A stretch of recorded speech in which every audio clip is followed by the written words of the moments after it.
e vou considerar esse texto do livro de Jonas, a partir do verso 1. É um texto que eu acredito que muitos de nós conheçamos. Jonas, a partir do capítulo 1, versículo 1, diz assim a palavra de Deus: Veio a palavra do Senhor a Jonas, filho de Amitai, dizendo: Levanta-te e vai à grande cidade de Nínive e profetiza contra ela, porque a sua malícia subiu até mim. Jonas se levantou, mas para fugir da presença de Deus, foi para Tarsis. E tendo descido em Jope, achou um navio que ia para Tarsis, pagou a sua passagem e embarcou nele, para ir com eles para Tarsis, para longe da presença de Deus. Então preste bem atenção. Deus, ele chama Jonas e fala: Jonas, eu quero te conduzir por um caminho que é o propósito que eu tenho para a sua vida. Fala sério, gente. Qual de nós não gostaria de ter a oportunidade de ouvir Deus falando isso com você hoje? Não seria muito mais fácil se Deus falasse com cada um de nós igual falou com Jonas? Não seria mais fácil se Deus chegasse para você hoje, pastor, e falasse assim: Jefferson, levanta e vai para um lugar que eu estou te mostrando claramente, evidentemente, não há dúvidas da direção de Deus. A vida não seria mais fácil assim? Sim ou não? Não seria. Mas ainda assim, com Deus sendo claro com ele, com Deus sendo transparente e dizendo: Jonas, vai para Nínive porque eu tenho algo para fazer lá. Jonas faz o contrário. Jonas pega e fala: não vou para lá. Deus disse que é para eu ir para lá, mas não perguntou a minha opinião, não perguntou se é o que eu quero, não perguntou se é o que eu desejava fazer.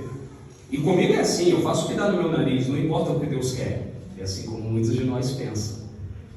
A gente pensa dessa maneira porque a gente acredita piamente que nossas escolhas são melhores que as de Deus. A gente acredita nisso.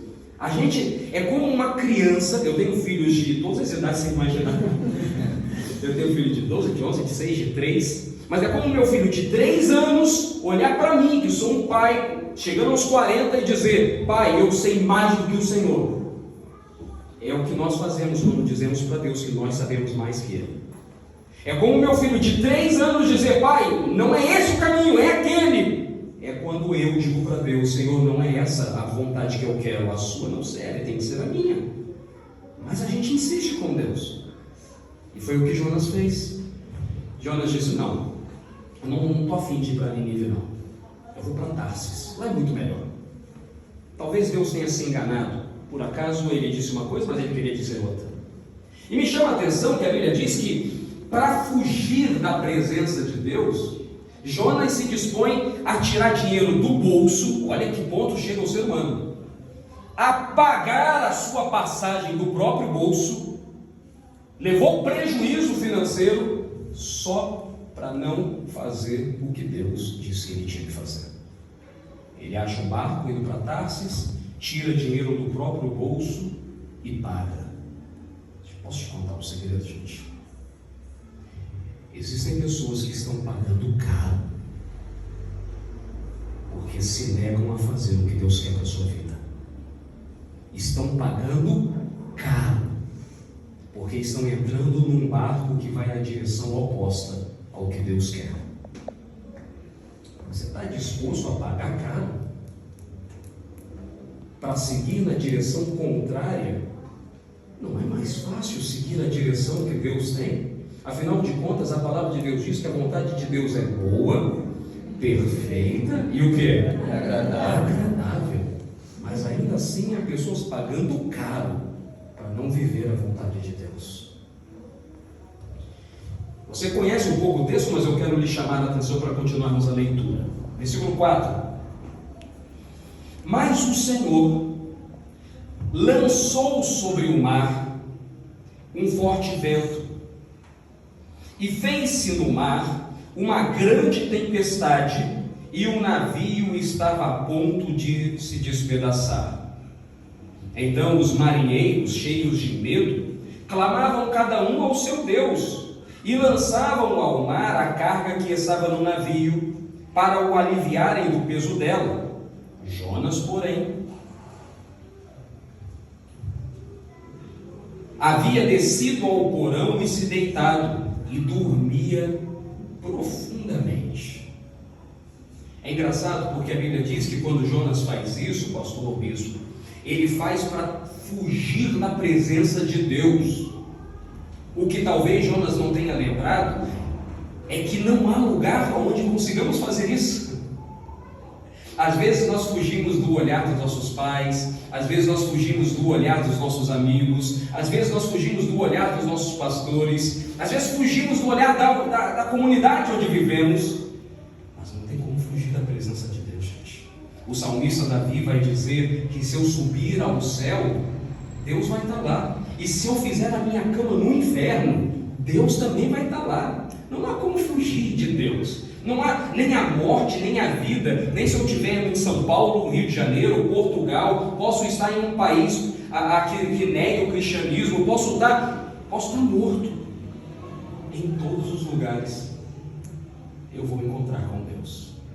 E se eu me negar a encontrar com Ele, Ele me encontra em qualquer lugar. Então Jonas faz isso para fugir de Deus, mas a Bíblia diz que Deus estava lá. Tanto que envia uma tempestade, uma grande tempestade, a ponto de que o navio que Jonas estava indo em direção a Tarsis começou a querer se despedaçar. Nessa hora, talvez muitas pessoas digam: Deus é um Deus tão mau assim, a ponto de despedaçar o navio onde Jonas estava apenas para dar uma lição nele? Quero que você enxergue nessa noite de uma forma diferente. Pare para se perguntar: que Deus tão bom é esse, que mesmo quando somos rebeldes, Ele vai atrás de nós porque Ele sabe o que é melhor para nós. Mesmo quando escolhemos caminhos errados, Ele muda de uma forma ou de outra a rota da nossa existência, porque Ele diz: meu filho, não adianta insistir em uma direção que não é a melhor para você. E às vezes, quando somos insistentes e teimosos, a única forma de Deus nos mudar a rota é despedaçando o nosso barco. E quando Ele assim o faz, não é porque Ele é mau, não é porque Ele nos odeia, é porque Ele sabe que somos teimosos, somos insistentes, que enquanto o barco estiver inteiro, a gente vai insistir na direção que não era para estarmos. E muitas vezes Ele permite que o barco se despedace, porque se o barco se despedaçar, teremos que voltar à rota original.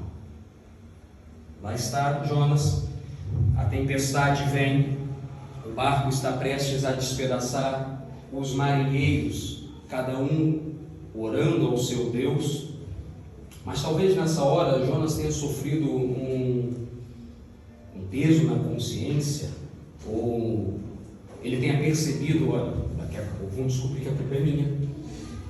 Sabe quando você tenta manter tranquilidade para tentar passar aos outros que com você está tudo bem, mas quando você sabe que na verdade não está, e você quer criar uma aparência para que as pessoas pensem: bem, a culpa pode ser de qualquer um nesse barco, menos daquele cara, ele está dormindo, é sinal que ele está bem. Porque está todo mundo desesperado, está todo mundo morrendo, está todo mundo gritando, está todo mundo rezando, todo mundo orando. Ele está dormindo, é sinal que ele está tranquilo, ele sente que a responsabilidade não é dele. Jonas vai dormir, como quem quer dizer: a culpa pode ser de qualquer um, menos minha.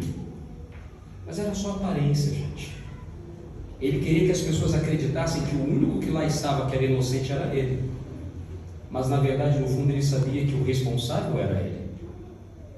Então está lá Jonas, vai dormir. Aliás, dormir na tempestade já é difícil. Agora imagina dormir na tempestade dentro de um barco.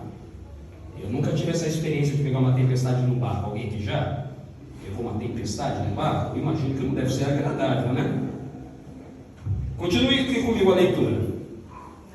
Chegou-se a ele o mestre do navio, versículo 6. Ele disse: que passa contigo? Agarrado no sono, diz essa versão.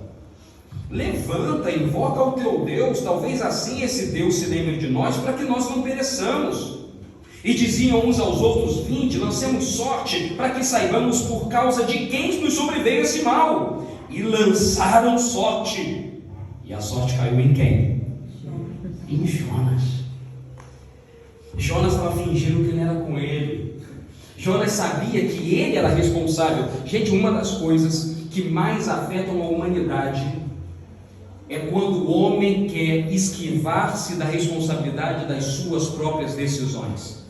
Aí começa: olha, eu errei, mas a culpa foi de fulano. Eu não dei certo na vida, porque Beltrano fez aquilo, aquilo outro, mas eu... Gente, cada um de nós sabe a sua própria responsabilidade. É o pai que sabe a responsabilidade dos seus filhos, mas joga a culpa no tio, joga a culpa na mãe, e não assume a sua responsabilidade na criação. É o cara, dono da empresa, que joga a responsabilidade nos funcionários, joga a responsabilidade nos clientes, mas não assume a sua responsabilidade.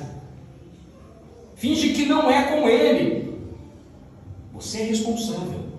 Você é responsável pela sua igreja, responsável pela sua vida, responsável pela sua família, responsável por tanta coisa que Deus tem confiado nas suas mãos. Na hora da tempestade, não finja que não é contigo, porque a sorte vai recair sobre você. Não tem nada a ver com isso. Se o barco naufragar, a culpa é minha, eu vou dormir. Só que diante de tanta gente tira-se sorte, e é como se Deus estivesse dizendo: Jonas, vem cá, vou mostrar para todo mundo que a culpa é tua, cara. Muda. Quando Adão e Eva lá no Éden caíram, o maior problema não foi necessariamente a queda, foi não assumir a responsabilidade pela queda. Foi Adão dizer: a culpa é da mulher. Foi a mulher dizer: a culpa é da serpente. Em vez de dizer: Senhor, me perdoa, porque quem errou fui eu. Senhor, me perdoa, porque quem falhou fui eu. Mas não, a culpa é do outro. Assuma sua responsabilidade. Aí Jonas vai lá, a culpa cai sobre ele, e veja o que acontece. Então lhes disseram: declara-nos agora por causa de que nos sobreveio este mal. Qual é a tua ocupação? O que você faz? Você vem de onde? Qual é a tua terra? Qual é o teu povo? E ele respondeu: eu sou hebreu e temo ao Senhor, o Deus do céu, que fez o mar e a terra. Então os homens ficaram possuídos de grande temor e lhes disseram: que é isso que fizeste? Pois sabiam os homens que ele fugia da presença do Senhor, porque ele havia dito. E disseram-lhe: que te faremos para que o mar se acalme? Porque o mar ia se tornando cada vez mais tempestuoso. Respondeu-lhes: tomai-me e lançai-me ao mar, e o mar se aquietará. Porque eu sei que por minha causa vos sobreveio essa grande tempestade. É engraçado. Você sabe a diferença do arrependimento para o remorso? Há muitos anos atrás eu disse, na igreja que eu pastoreava, que imagina o seguinte: a irmã deixa uma bolsa ali, e eu passo e vejo R$50 solto. Eu vou lá como quem não quer nada, ninguém está vendo, e põe no meu bolso. De repente, o obreiro passa e vê, e fala: olha, eu vi que quem pegou foi ele. Ah, eu estou muito arrependido, toma o dinheiro de volta. Isso não é arrependimento. Isso é vergonha, isso é remorso, porque alguém te viu fazer algo errado. Isso é remorso porque alguém viu que quem pegou foi você. Agora, arrependimento é você pegar o dinheiro, sumir, ir para casa, tua consciência começar, aquela pessoa precisa do dinheiro, Deus começar a te cobrar dizendo: não é isso que o Filho de Deus faz, você tem que ser fiel, você tem que ser honesto. E no outro dia você chega e fala: minha irmã, eu quero te pedir desculpa, porque eu vi o dinheiro, toma aqui, ó, eu estou te devolvendo, ninguém viu, mas eu estou arrependido. O que Jonas tinha aqui não era arrependimento.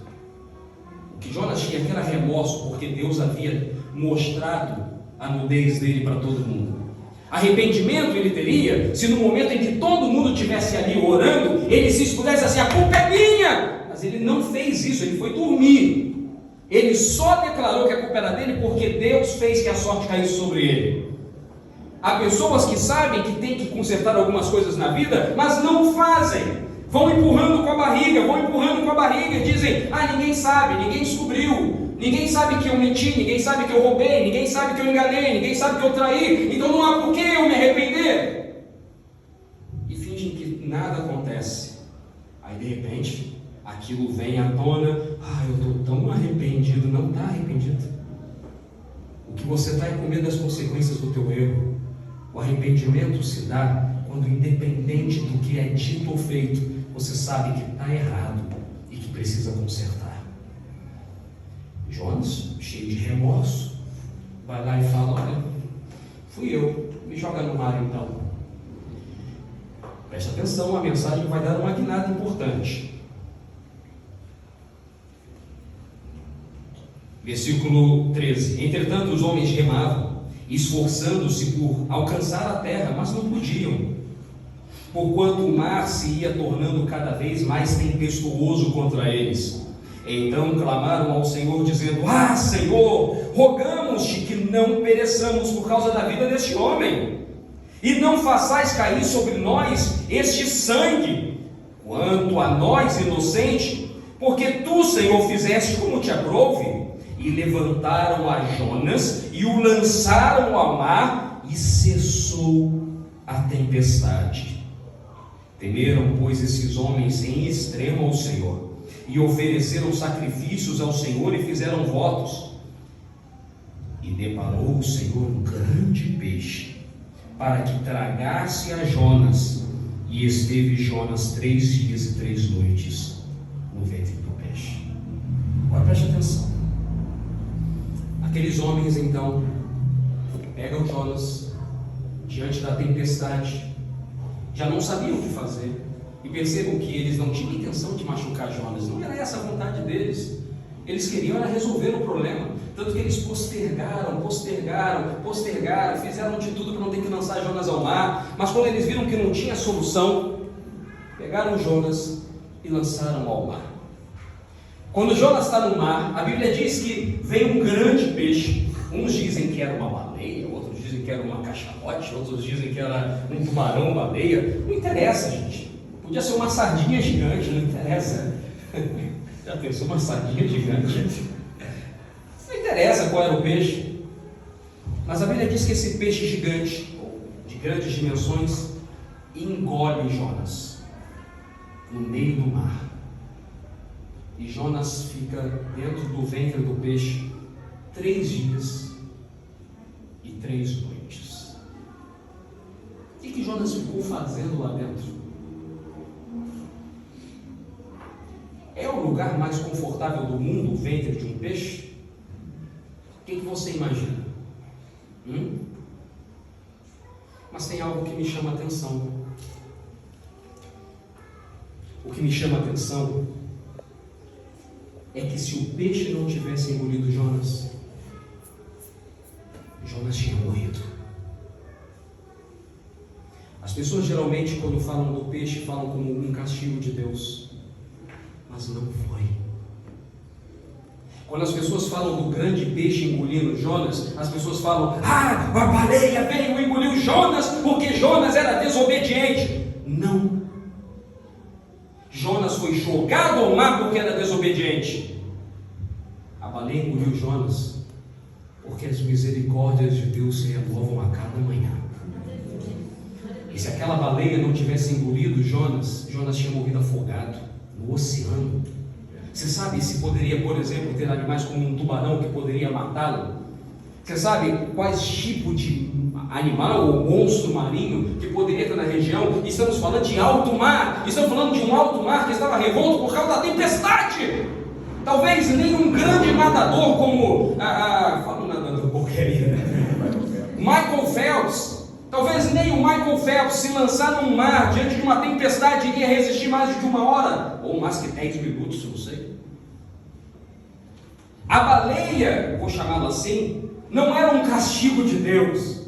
Era Deus demonstrando que ainda que Jonas tivesse pecado, ainda que Jonas tivesse errado, ainda que Jonas tivesse percorrido um caminho completamente contrário, Deus ainda estava cuidando dele.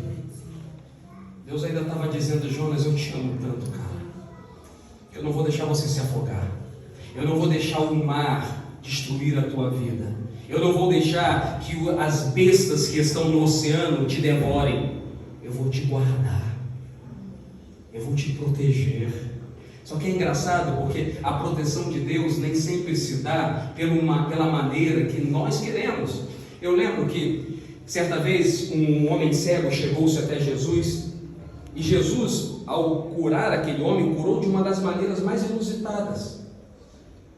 Jesus curou muitos cegos. Houve um cego que Jesus disse efatá, e os olhos dele se abriram. Acabou. Mas esse cego, Jesus cuspiu no chão. Olha que nojeira, gente. Se fosse hoje, eu ia chamar a defesa sanitária e tudo. Se o pastor já cospe no chão e passando no seu olho. Não ia, não? Fala sério. Imagina, você está aqui, pastor, teu olho acaba aí. Que nojo! Mas Jesus fez isso e o cara enxergou. E eu lhe pergunto: o que é melhor? É Jesus cuspir e você voltar a enxergar? Ou seu olho ficar limpo e você ficar cego para sempre?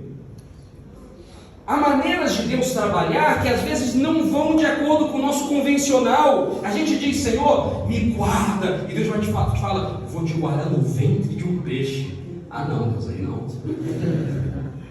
Senhor, me protege, porque as ondas estão batendo muito forte. Vou te guardar com um cheirinho de bacalhau. Vai ficar lá dentro. E você diz: não, eu não quero sua proteção, Deus. Dessa maneira, não. Dessa maneira eu não quero ser protegido. Mas aquele peixe, naquela noite, no oceano, foi a forma que Deus guardou a vida de Jonas. Será que Jonas entendeu assim? Então Jonas, no capítulo 2, do ventre do peixe, orou ao Senhor seu Deus e disse: na minha angústia, eu clamei ao Senhor, e Ele me respondeu. E ele diz: do ventre do abismo, em outras versões diz: do ventre do inferno, eu gritei, e tu me ouviste a voz. A palavra aqui para abismo, que também pode ser traduzida como inferno, é Sheol, que significa sepultura. Jonas pensou que estava morto, gente. Imagina que loucura. Você é jogado no mar, daqui a pouco tudo fica gosmento, fedorento e escuro. É a morte, gente. Será que Jonas passou na cabeça dele que estava dentro da boca de um peixe? Ele estava em um lugar escuro, fedorento, gosmento. Para Jonas ele estava morto. E mesmo morto, ele começou a falar com Deus. Ele disse: Senhor, aqui do abismo, do inferno, do Sheol, da sepultura, eu clamo a Ti. Mas você sabe o que Jonas não sabia? É que a sepultura dele, preste atenção no que você vai ouvir agora, a sepultura dele não era a baleia, a sepultura dele era o barco. Porque a nossa sepultura não está no peixe que nos engole no dia a dia. A nossa sepultura está no barco que nos leva para longe da vontade de Deus. É ali a nossa sepultura. O que Jonas não tinha percebido é que a sepultura dele não era ali no lugar gosmento, era no lugar arejado. O que Jonas não havia percebido é que a sepultura dele não era naquele lugar escuro, era num lugar iluminado. Nós, seres humanos, julgamos tudo pela aparência. A gente quer o que é bonito, o que é cheiroso, o que é iluminado, o que é agradável aos nossos olhos. Mas muitas vezes aquilo que é agradável aos nossos olhos é ali que está a nossa sepultura. E Deus nos leva a um lugar que a gente não queria estar, para fazer o que não queríamos fazer, e ali é o livramento que Ele está nos dando. A gente confunde tudo. A gente está diante da vontade de Deus e fala: eu estou no inferno. E de repente a gente está no próprio inferno e acha que é a vontade de Deus. A sepultura da vida de Jonas nunca foi a baleia. A sepultura da vida de Jonas era o barco que estava levando ele para longe da vontade de Deus. A sepultura para a tua vida, meu irmão, não são os problemas que você enfrenta. Você tira de letra eles. Se Deus é por nós, o que diz a Bíblia? Quem será contra nós? Jesus, em sua oração ao Pai, ele disse: Pai, eu não os peço que os tire do mundo, mas que os livre do mal. Deus está contigo, você crê nisso? Amém? Amém? Amém? Então, gente, a tua sepultura, teu inferno, não são as lutas que você enfrenta. Vai ter mês que você vai ter mais dinheiro, vai ter mês que você vai estar endividado. Pau que dá em Chico, dá em Francisco, gente. Vai ter mês que você vai estar doente. Vou lhe dizer, os últimos 6 meses lá em Portugal foram dificílimos. Eu tenho 4 filhos. Nos últimos 6 meses eu não lembro de uma semana que não teve alguém doente. Foi incrível, incrível, incrível, incrível. Eu nunca gastei tanto dinheiro com remédio na minha vida. Eu fiz até a carteirinha de sócio da farmácia. Fiz mesmo. Eu nunca gastei muito dinheiro com farmácia. Mas isso não é meu inferno. Isso não é minha sepultura. O que sepulta o homem não são as lutas que ele enfrenta. Guarde isso. O que sepulta um homem não são as lutas que ele enfrenta. O que sepulta um homem são as navegações que ele toma, que os leva para longe de Deus, de sua vontade.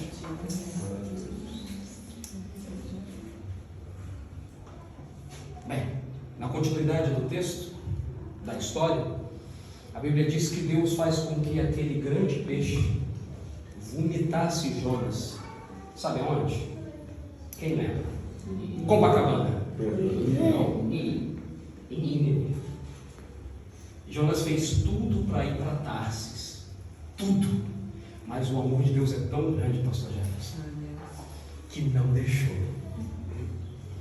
Talvez, meu irmão, esteja falando com alguém aqui nessa noite que nos últimos dias, meses e anos da sua vida está insistindo em uma direção e ainda reclama com Deus: por que o Senhor não abençoa? Por que eu tento e não dá certo? E Deus está te dizendo: meu filho, porque não é o que eu tenho para a tua vida, cara. Você está insistindo. Eu vou ter que te botar no ventre de uma baleia para você pegar outro rumo. E há outras pessoas que já se sentem no ventre de uma baleia. Olham para os lados e falam: está tudo escuro, eu não tenho direção, não sei nem mais onde eu estou. Mas isso não é o teu inferno. Isso é Deus recalculando a rota da tua vida. A Bíblia diz que a baleia, lá o grande peixe, vomita Jonas em Nínive. Em Nínive. Você sabe o que acontece com Nínive? A cidade inteira de Nínive se converteu. Inteira. Nunca se ouviu na história da humanidade um avivamento como aquele de Nínive. Nunca, nunca. Não estou falando em volume de pessoas, estou falando em percentual. A cidade inteira se converteu quando Jonas começou a pregar. E dizem alguns historiadores que uma das razões pelas quais isso aconteceu é que aquela cidade muito pagã tinha a crença em um Deus que vinha do mar. E que quando viram o peixe vomitar Jonas, se abriram à pregação do Evangelho, ou da mensagem de Jonas. O que eu quero dizer com isso? Eu não vou me aprofundar mais do que isso, porque eu acredito que a mensagem, quando é pregada, ela tem o ápice, e que depois do ápice é só chatura. Eu não vou mais me aprofundar além disso, mas eu termino essa mensagem dizendo para você o seguinte: Deus é especialista de muitas vezes nos fazer enfrentar grandes peixes. Deus é especialista de nos fazer enfrentar os maiores problemas da nossa vida, para que aquele problema mude a nossa rota e nos coloque na rota certa. E aquilo que enfrentamos é o combustível que Deus vai nos dar para que a gente conclua, alcance o nosso objetivo amanhã. Eu costumo dizer para minha esposa que sem os sofrimentos que nós tivemos no passado, de maneira alguma teríamos alcançado os sucessos do presente. De maneira nenhuma. Sem as dores, mágoas, traições, decepções, sem as perdas, os momentos de dificuldade financeira, cada machucado que tivemos, cada um deles, serviu para sempre recalcular a rota da nossa vida e ser o combustível para o cumprimento da vontade de Deus para a nossa vida.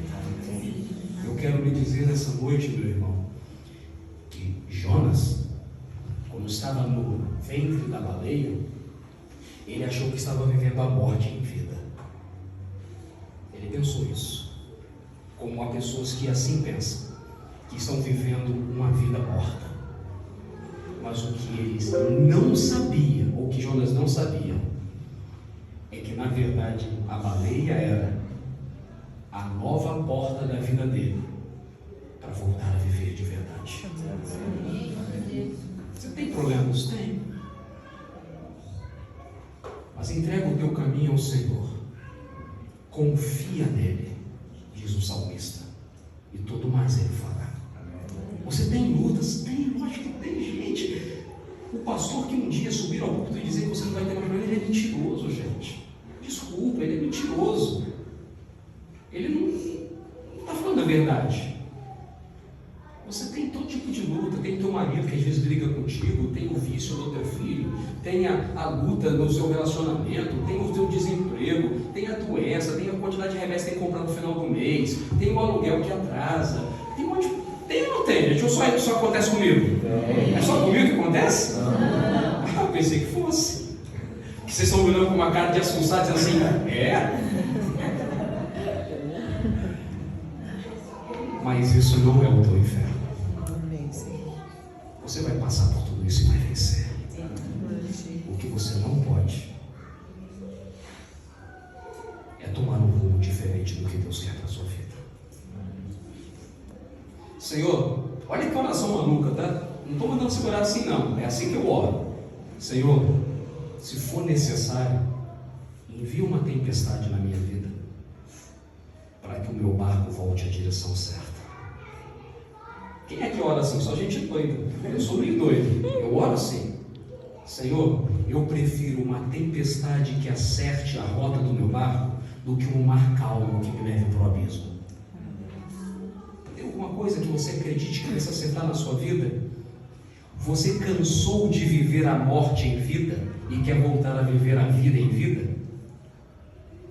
Então entenda, a vontade de Deus te conduz de vida em vida. Eu quero orar com você. Você pode colocar essa pé, meu irmão?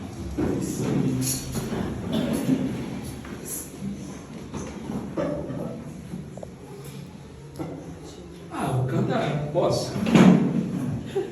Gente, tem mais de 5 anos que eu não canto. Fiquei muito feliz, tá bom, meu irmão?